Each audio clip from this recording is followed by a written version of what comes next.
AP మాజీ CM Jagan పై నాగుల మీరా తీవ్రంగా మండిపడ్డారు. జెడ్+ కేటగిరీ ఎవరికి ఇస్తారో తెలియని స్థితిలో జగన్ ఉన్నారని ఎద్దేవా చేశారు.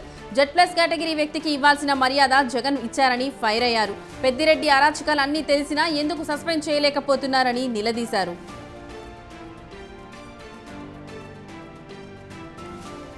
మహిళలకు చట్టసభల్లో 33% రిజర్వేషన్ వెంటనే అమలు చేయాలని మహిళా కాంగ్రెస్ నేత ధర్నా చేపట్టారు. గాంధీ భవన్ నుంచి బీజేపీ రాష్ట్ర కార్యాలయం ముట్టడికి యత్నించారు. ఈ నేపథ్యంలోనే పోలీసులు బారికేడ్లు పెట్టి నిరసనకారులను అడ్డుకున్నారు. హైదరాబాద్ తార్నాక డివిజన్లో స్వచ్ఛదనం పచ్చదనం కార్యక్రమంలో భాగంగా విద్యార్థులు ర్యాలీ నిర్వహించారు. ఇందులో GHMC commissioner Amrapali, deputy mayor Srilatha పాల్గొన్నారు. అనంతరం మొక్కలు నాటి మరికొన్ని మొక్కలను పంపిణీ చేశారు.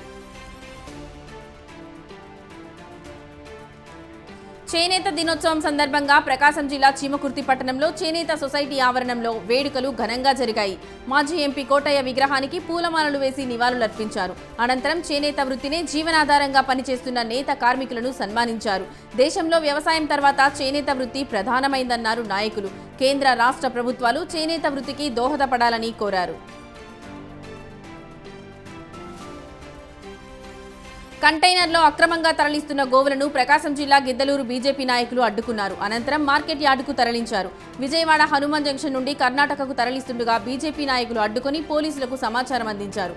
వెంటనే స్పందించిన గిద్దలూరు పోలీసులు కంటైనర్ను సీజ్ చేసి గోవులను మార్కెట్ యార్డుకు తరలించారు. నిందితులపై కేసు నమోదు చేసి దర్యాప్తు చేపట్టారు. నంద్యాల జిల్లా అయ్యన్ నగర్ గ్రామంలో చిరుత కలకలం రేపింది. పొలాల వద్ద కాపలా ఉండగా వెంబడించిందని గ్రామస్తులు వాపోయారు. కేకలు వేయడంతో పారిపోయినట్లు చెప్పారు. గత కొన్ని రోజులుగా చిరుత సంచరిస్తుండటంతో గ్రామస్తులు భయాందోళన చెందుతున్నారు. అటవీ శాఖ అధికారులు ఎలాంటి చర్యలు తీసుకోకపోవడంతో ప్రాణాలు అరచేతిలో పెట్టుకుని బతుకుతున్నామని ఆవేదన వ్యక్తం చేశారు.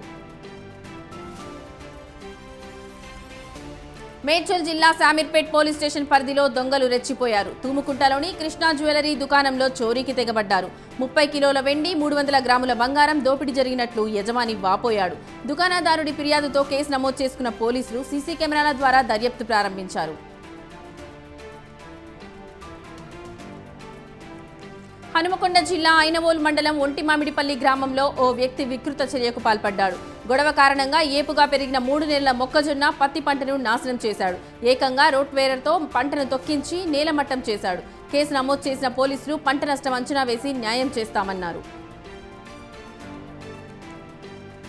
పులిచింతల ప్రాజెక్టు వద్ద కృష్ణమ్మకు జలహారతి ఇచ్చి దిగువకు నీటిని విడుదల చేశారు పెద్దకూరపాడు ఎమ్మెల్యే భాష్యం ప్రవీణ్. ప్రాజెక్టుకు భారీగా వరద నీరు వస్తుండటంతో 5 గేట్లు ఎత్తి నీటిని విడుదల చేశారు. ప్రస్తుతం పులిచింతల జలాశయంలో నీటి మట్టం 33.05 టీఎంసీలుగా కొనసాగుతుంది. తిరుమల తిరుపతి దేవస్థానం ముఖ్య భద్రతా అధికారిగా బాధ్యతలు స్వీకరించారు ఐపీఎస్ అధికారి శ్రీధర్. తిరుమలకు వచ్చే భక్తులకు ఎలాంటి ఇబ్బందులు తలెత్తకుండా తన వంతు కృషి చేస్తానన్నారు. ఉమ్మడి పశ్చిమ గోదావరి జిల్లా ఏలూరు కలెక్టరేట్ వద్ద పీడీఎస్యూ ఆధ్వర్యంలో ధర్నా నిర్వహించారు. విద్యారంగ సమస్యలు పరిష్కరించాలంటూ రాష్ట్ర కమిటీ పిలుపు మేరకు విద్యార్థులు ఆందోళనకు దిగారు.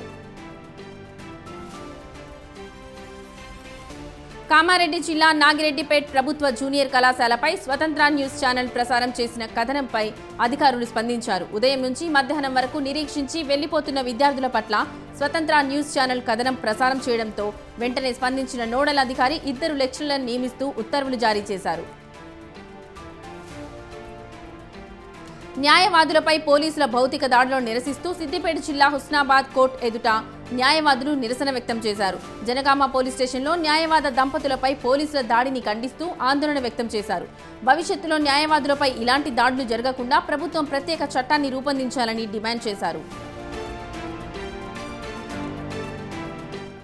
నిర్మల్ జిల్లాలో జల్సాలకు అలవాటు పడి సైబర్ మోసాలకు పాల్పడుతున్న రాజస్థాన్ రాష్ట్రానికి చెందిన 3 ముఠా సభ్యులను పోలీసులు అరెస్ట్ చేశారు. నకిలీ యాప్ ద్వారా మినీ ఏటీఎం నిర్వాహకుడిని మోసం చేయడంతో బాధితుడు సైబర్ క్రైమ్ పోలీసులను ఆశ్రయించాడు. జనగామ జిల్లా పాలకుర్తి మండలం గూడూరు గ్రామంలో గ్రామస్తులు ఆందోళనకు దిగారు. డబుల్ బెడ్రూమ్ ఇళ్ల ఎంపిక ప్రక్రియలో అర్హులకు ఇల్లు ఇవ్వలేదని ఆరోపించారు. అనర్హులకే డబుల్ బెడ్రూమ్ ఇల్లు ఇచ్చారంటూ గ్రామ ప్రజలు ఆందోళన చేపట్టారు.